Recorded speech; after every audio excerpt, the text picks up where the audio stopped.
Pride goes before fall. I had some confidence when I applied to Sir Max's prestigious house physician job. I knew my training and clinical skills were sound and expected to have a good chance of getting the position.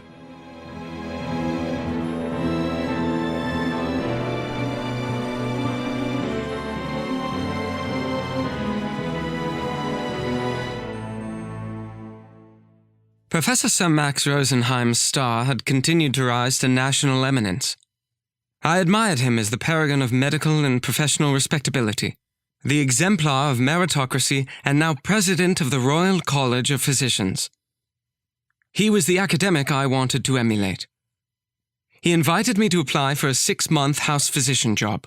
I believed that the sum of my several prestigious clinical locums, my numerous prize exams, and my elective in Boston would prove enticing credentials to warrant his consideration as a suitable candidate. A fledgling physician he could mentor and mold. Sir Max sat behind a high table, looking down at me with my student file open in front of him. He barely looked up from the papers to address me. So, what is your name? Marwan Abdelmajid. Where do you come from? Egypt? Go back there. You're not welcome here.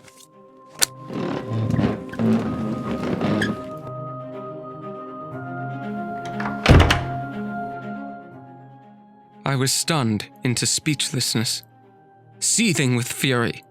I felt betrayed by him, by the medical profession, and by the very institute that had trained me. Dismissed as a human being. I got home smarting from shame and humiliation. I might as well have been slashed with a scimitar and have a gargantuan wound, gushing blood from head to toe. Victoria! Yes, darling? Did you get the job? No, I did not.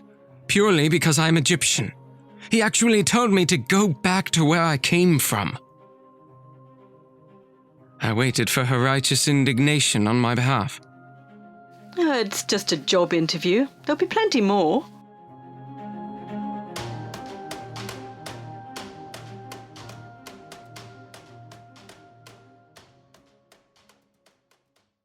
After a week of job searching, I saw an advertisement for house physicians at Bethnal Green Hospital, a district hospital in the heart of the tough Cockney neighbourhood of London's East End. Since Bethnal Green was in St. Bartholomew's sphere of influence, a friend told me it was unlikely they would take me, a UCH graduate. In the absence of UCH-affiliated job openings at the Whittington Hospital in North London, though, Bethnal Green was my next best bet. I reasoned that, if nothing else, I would be able to practice my interview skills despite being from the wrong stable. I had not let unique or unwanted origins stop me from anything else in life. Why start now? Besides, I needed a job to restore my confidence as an able physician. I applied for an interview.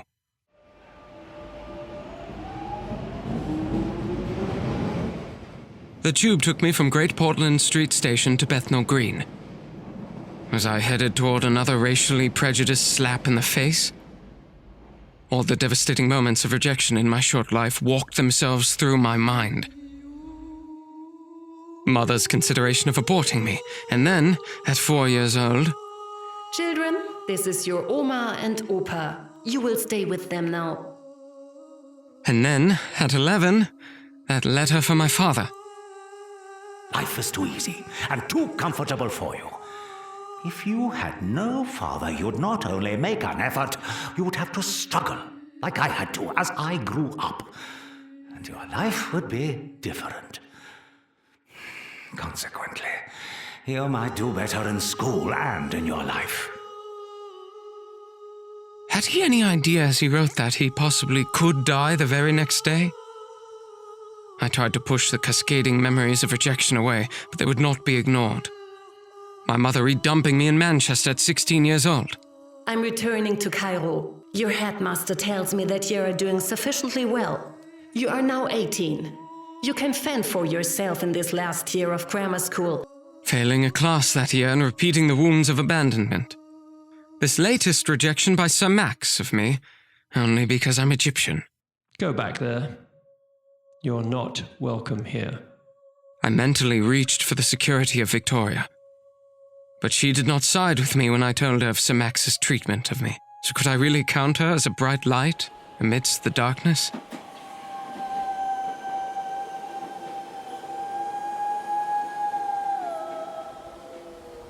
The tube stopped at Bethnal Green and I surfaced onto Cambridge Heath Road. I finally succeeded in shaking these thoughts from my mind. They served me no good now. A short walk later, I gazed at the wrought iron gates of the hospital's administrative building. Young Bart graduates packed the waiting room. I took the only remaining chair.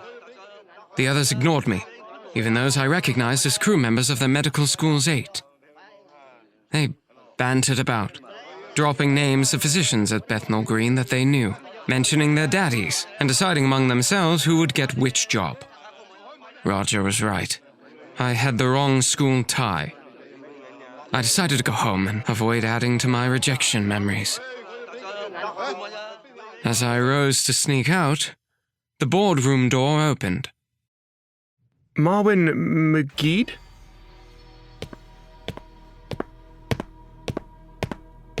12 eyes weighed me up as I entered the interview room. I sat opposite Dr. Silber, a portly gerontologist of a 10-bed unit, who wore an unconventional mustard tweed suit, complementing his shock of silver hair. His partner, Dr. Gilliland, an internist with piercing green eyes and a welcoming smile, was attired in sober grey as most physicians. Dr. Silber began the interview. Have you cared for elderly patients? The stale smell of urine with endless cries for nurses from bedridden patients jumped to mind. Yes? I had managed elderly patients despite my aversion to decrepit end-of-lifers. My patients are in their 60s and 70s, mainly women with chronic illnesses, mostly heart conditions, admitted for a tune-up. He stared at me a moment. They have their meds adjusted, just like rewinding a toy before being discharged. You would arrange meals on wheels and so on, but Sister and her nurses are super at doing all that. We follow them in the clinic. Some may need readmitting 6 to 8 weeks later.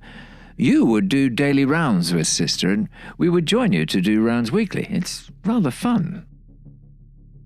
I nodded. Fun? Really? I imagined a dreaded nursing home, the repository of abandoned elders. Where was the acute medical care I needed to put my book knowledge into action in preparation for a surgical career? Dr. Gilliland took over the questioning.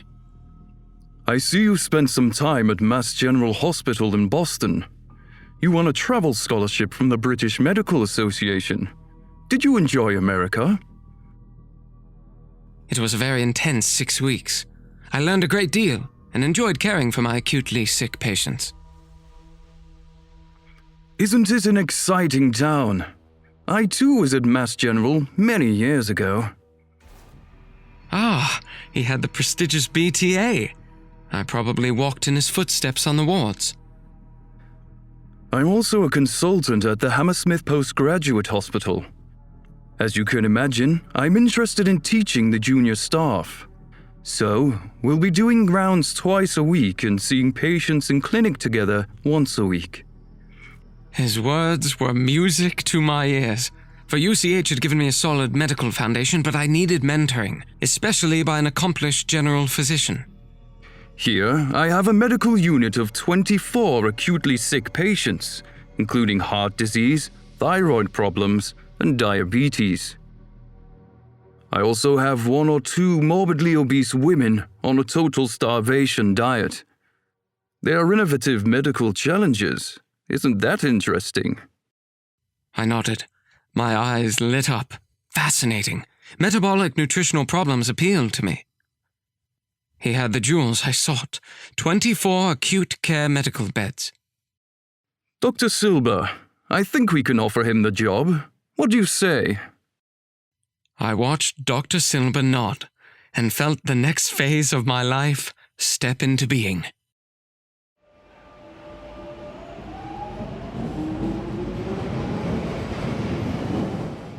I rode the tube back to Regent's Park feeling alive and imbued with a sense of validation. I wanted to stand up in the middle of the swaying carriage and shout to my fellow riders, I exist. I'm alive. I'm not a reject. I'm recognized and acknowledged. I matter. I have a job and a mentor who wants to teach me. More importantly than all that, though, I wanted Victoria to be proud of me. Victoria! Darling! I'm home and I have wonderful news! What is it? I got the job at Bethnal. I eagerly awaited her joy. Where? Bethnal Green, I told you of it, remember? I haven't heard of it. Congratulations. I wish I could discuss it more, but I must get back to studying. You understand, don't you? Of course. Go ahead. I remembered my self-absorption this time last year, similarly preoccupied with the final qualifying exam.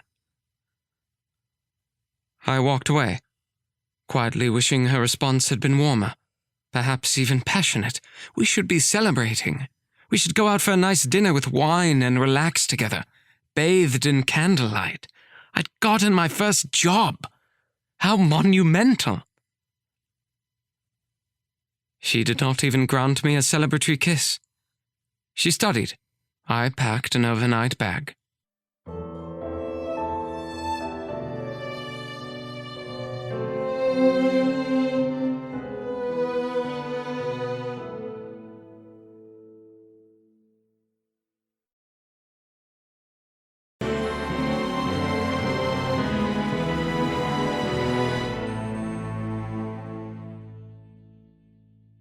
On Saturday, heading out of the door to move into the residential quarters for junior doctors at Bethnal Green Hospital, I kissed Victoria goodbye on the cheek that she presented. Good luck. I carried my suitcase of clothes and medical textbooks down the steps.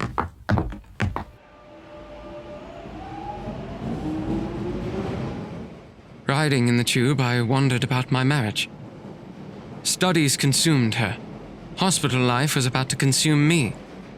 Professionally, we were doing well. Personally, though, finding time and the mood to be together was becoming a challenge. Her ardor toward me had already cooled since our engaged days. I missed her attention and our intimacies. Maybe my absence at Bethnal Green would make us yearn for each other again. Was I unrealistic to think that our mutual passion could return to the level it did while we honeymooned in Antigua? Why had I not discussed this distancing in our relationship with her?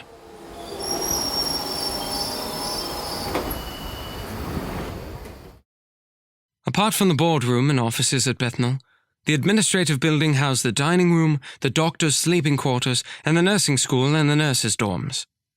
The hospital extended behind Cambridge Heath Road and took the form of 5 three-storied pavilions. To acquaint myself with my patients and introduce myself to Dr. Gilliland's and Dr. Silber's staff, I started rounds on Sunday morning. Wearing a crisp, clean shirt and tie and my flannels under a newly starched white coat, with a stethoscope stuffed in one pocket and an emergency medical manual in the other, I thought I looked entirely professional as I strode onto the medical ward. Sister wore the dark blue uniform commensurate with her senior status, her dark hair crowned with her nursing school cap. I accepted her offer to acquaint and introduce me to my patients. Accompanied by her staff nurse, we started with the bed closest to the nursing station and walked along one row of 12 beds, crossed over to the other side of the ward and back along the other 12 beds to the ward's entrance and Sister's office. At each patient, Sister introduced me. This is Dr. McGee, your new physician. He's taken over your care, so I'll tell him a little bit about you. She sketched a history of each patient's ailment and treatment plan, all the while weighing me up. I was also conscious that the staff nurse was eyeing me too. Mrs. Baker has angina and is undergoing tests. We want her to rest in bed. Miss Shaw, our special Susan, who is 14, is newly diagnosed type 1 diabetes, and we're teaching her to inject insulin to regulate her blood sugar. It's difficult, since her family's not very accepting of her condition. I took notes as she told me of each patient. We reached a middle-aged man. Mr. O'Connor is one of our favorites. He's about to be discharged after resting his heart for the last 6 weeks. Apart from 2, all of my patients were women. I had never managed any of these bread-and-butter conditions on my own, and I began to worry whether I was up to the task. Another patient, Mrs. Sloane, was a slender older woman with an emotionless affect, suffering from rheumatoid arthritis. She sat in an armchair next to a bed, legs crossed, passively looking me up and down while Sister sketched a thumbnail of her condition. It seemed that nothing much had been done for her during her month-long stay, which mystified me since this condition did not seem to warrant hospitalization. Was I missing something? What are we doing for her? You'll have to ask Dr. Warren, her consultant. Dr. Warren? I thought Dr. Gilliland was the head of this ward. Yes, Dr. Warren runs the rheumatology clinic and occasionally admits his patients on your service. You'll have to care for her in consultation with him. My initial misgivings about this job stirred once more. It seemed I had other consultants to whom I would report. So, that's all of them at present? We'd made it through 24 patients.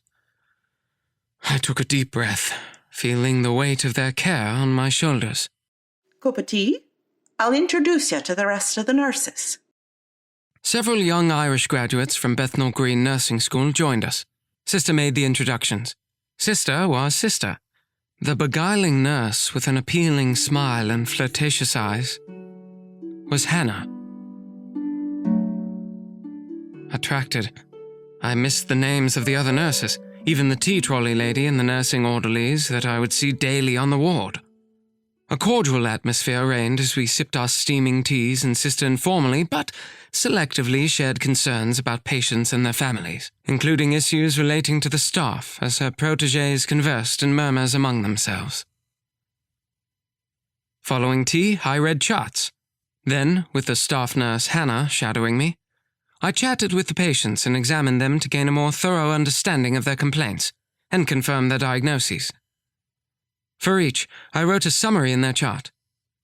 As I saw one patient after another, I became apprehensive about how I would manage 24 patients on my own. Out of the corner of my eye, I noted that Hannah slowly crept closer with each patient I examined. She looked long moments at me until, finally, I rose my gaze and caught her. We went through this look and catch game a few times. Each time my gaze met hers, she quickly looked to the floor. When I left the ward, Hannah gave me a warm smile. Was it flirty?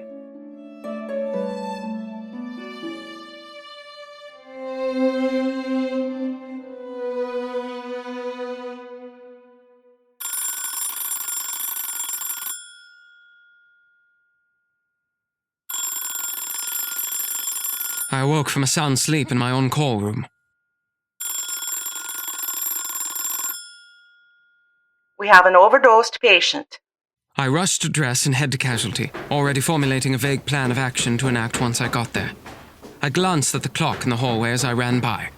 2 a.m. To my surprise, the charge nurse in casualty was Hannah, the flirty nurse. She had already started an intravenous drip. Dr. McGee, this is Mrs. Kelly. We need to pump out her stomach. I'd not yet done such a thing, and perhaps it showed on my face. He's going to insert a tube to pump out what's making you dizzy, Mrs. Kelly. It shouldn't hurt. Hold my hands. Dr. McGee, the tube is right here. Just advance it through her mouth and push it into the stomach. Good. Now attach the 50cc syringe and suck out the gastric contents. It was just like a flight controller talking a novice pilot to a safe landing.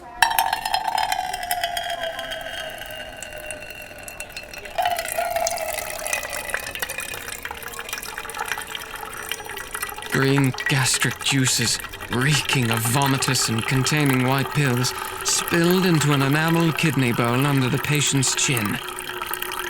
I gagged. Yes, I was most certainly a novice at gastric lavage. Don't worry. You'll get used to the sights and smells of doctoring soon enough. Mrs. Kelly, don't pull out the tube just yet, please. A nurse took the enamel kidney bowl to the night pharmacist. A report came back that the pills were codeine compound, codeine with acetaminophen. The codeine depressed breathing, while an overdose of acetaminophen would cause liver failure and death. As we continued to hydrate her and pump out her stomach, I was relieved to see Mrs. Kelly regaining consciousness. When she came fully around, Mrs. Kelly looked paler than a pillowcase, with dark rings around her eyes. I pulled out the gastric tube. She complained of dizziness, drowsiness, and tachypnea, abnormally rapid shallow breathing. She lay listless, seemingly heedless of her surroundings. Ears buzzing. That is to be expected. I knew residual codeine caused buzzing in the ears. The ambulance brought you in tonight. Where is your husband? What was it he said to me? I don't know what he said to me. What was it? I don't know. I decided further questions would need to wait. It was now nearly 5 a.m. I wrote admitting orders, aware that for the first time in my life, I had the sole responsibility for a patient's life. Hannah looked over my shoulder, checking my orders. She looked me up and down. How was she this vivacious and flirtatious, given our surroundings, circumstances, and the strange hour of the day? I couldn't think of it. I needed sleep and trudged off to find some.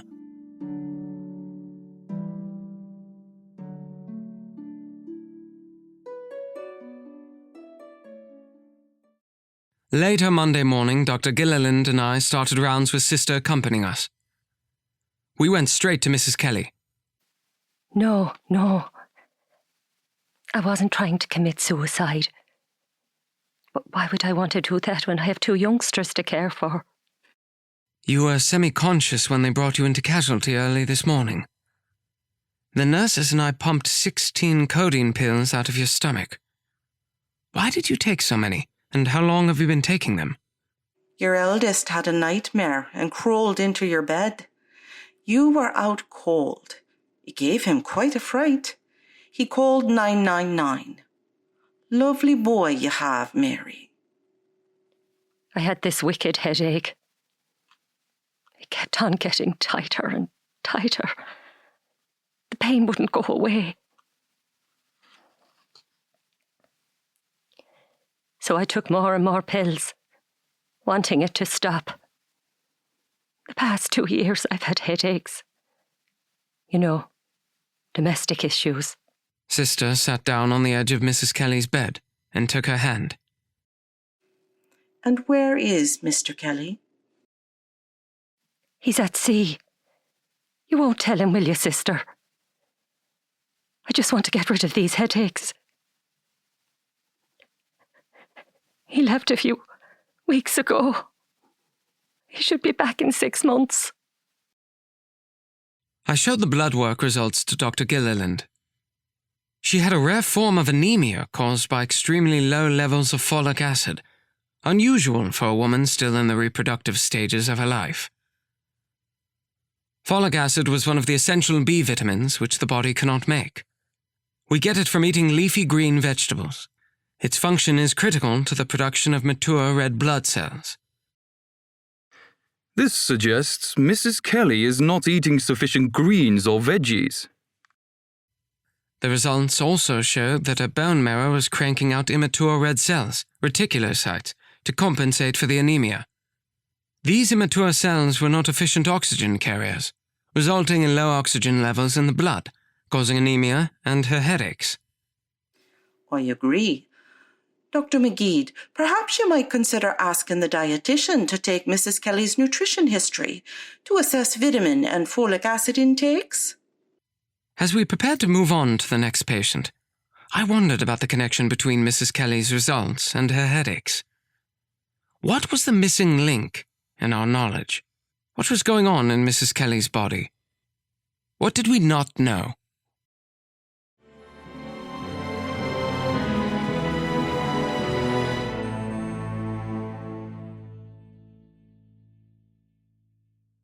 Later that day, the dietitian's record showed that Mrs. Kelly was living essentially on bread, butter, and tea.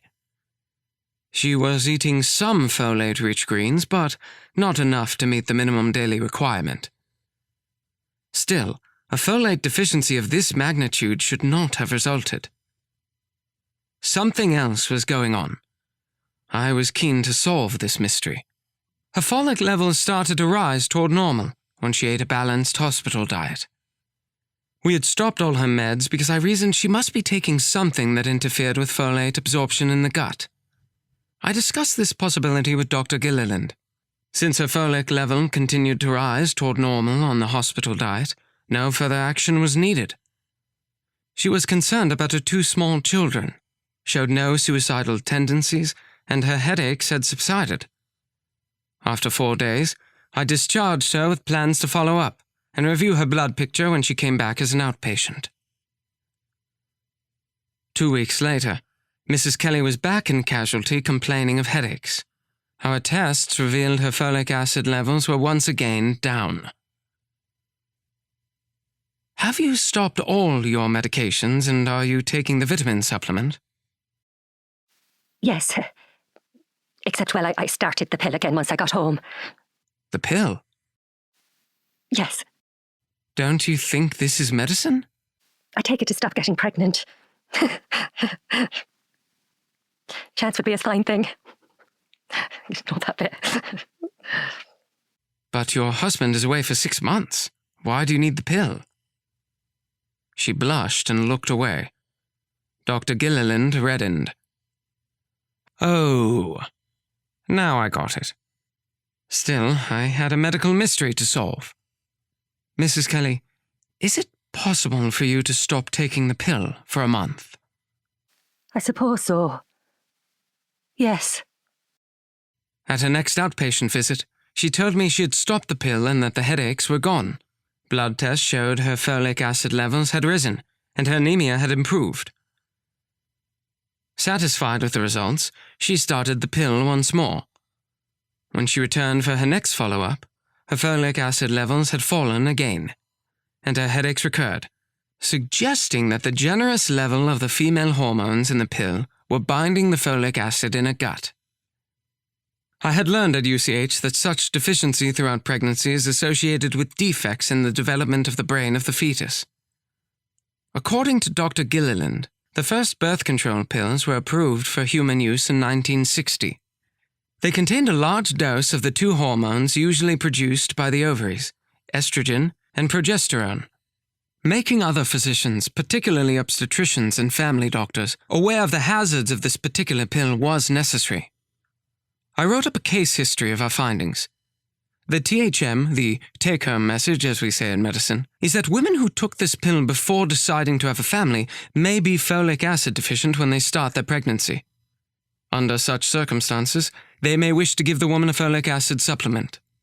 When word spread among the nurses that I had cured Mrs. Kelly and solved this vexingly complex medical problem, my status among them was enhanced. An aura of invincibility surrounded me. My self-confidence rose. I did daily rounds with Sister, occasionally alone with Hannah, and twice weekly rounds with Dr. Gilliland and his registrar. Caring for Dr. Silber's geriatric patients was one of the most rewarding and emotionally satisfying tasks I faced. Unlike Myoma, who was reticent to talk about her bygone days, some of my geriatric patients were often very willing to open up, to reveal their rich past family histories, jobs during the war, and current political opinions. I learned that they had all the attributes of any other human: passion, desire, sorrow, regret, grief, anger, love.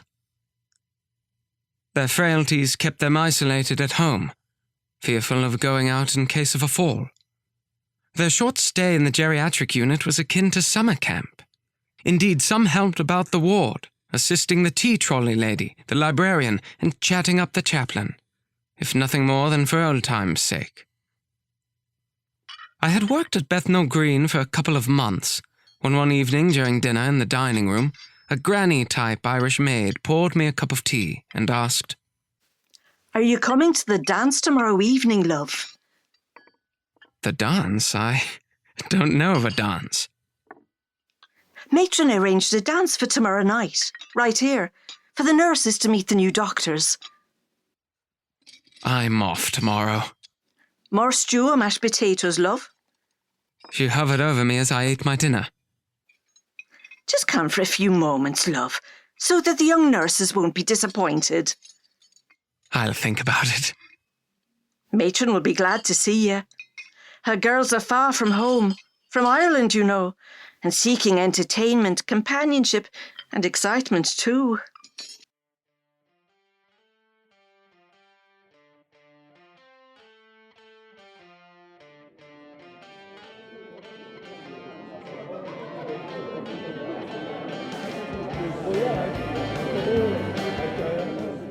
The next evening, on my way home, I popped into the dance and stood at the door. The furniture was cleared to one side, and a frantically dancing mass of men and women filled the room. Music blared from a speaker in a poorly lit, smoke-filled dining room.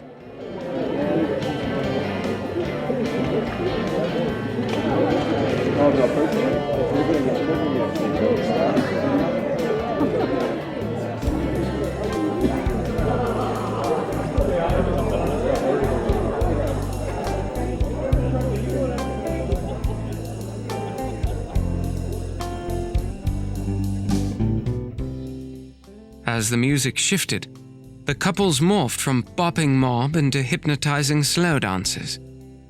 Sweaty, clinging bodies, coupled, for better or worse, for one night, or longer. The ratio of nurses to doctors is probably 4-1. I looked across the room and saw Hannah, wearing a white blouse and pencil skirt, and dancing with the house physician on one of the other services.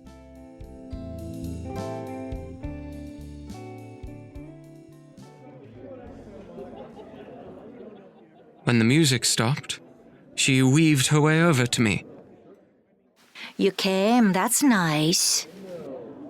She beamed at me over the noisy crowd. Her hair with a loose fringe framed her smiling face, while her eyes twinkled mischievously. Let's dance. We danced, facing each other, side by side, bumping into other couples in the crowded room. She rocked in front of me with vivre, and swirled her hips with the beat, twirling around and about, her body language provocative. And I liked it.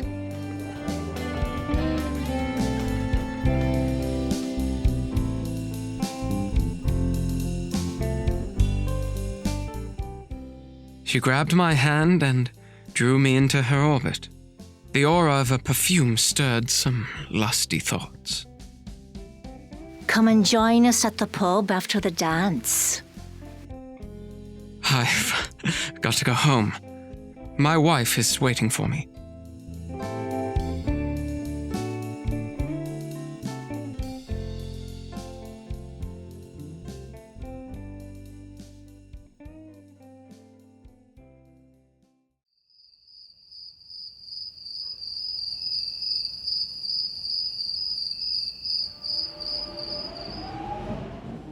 I joined the evening rush hour crowds crammed into the speeding carriages under London. I had done my duty as a responsible physician to matron and the community of nurses at Bethnal Green, I told myself. But I raised my hand to my nose, revisiting the scent that Hannah had left on me.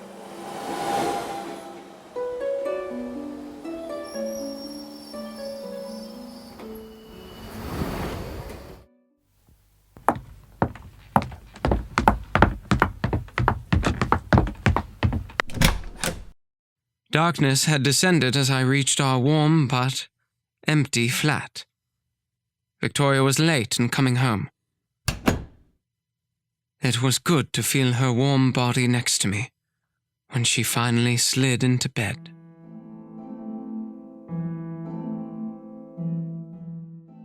The paper I wrote about Mrs. Kelly became one of the first clinical reports linking high estrogen levels with the binding of folic acid in the gut.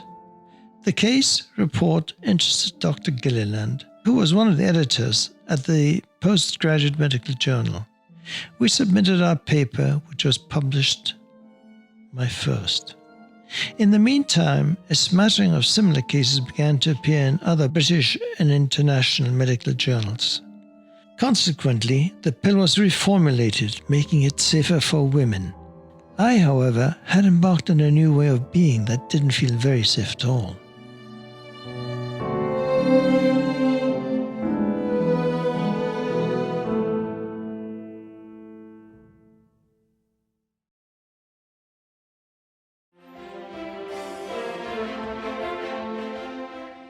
You've been listening to Making the Cut from 1C Productions. Making the Cut was written, produced, and directed by Rebecca Seitz, based on Michael McGead's manuscript, Mastering the Knife. Noah James played Michael McGead.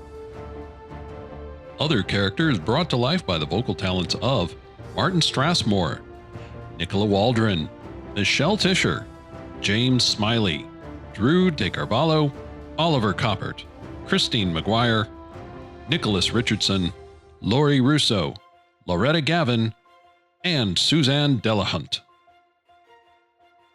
Audio engineering provided by Zischer LLC. Making the Cut theme music by Kyle J. Baker. Learn more at makingthecutpodcast.com.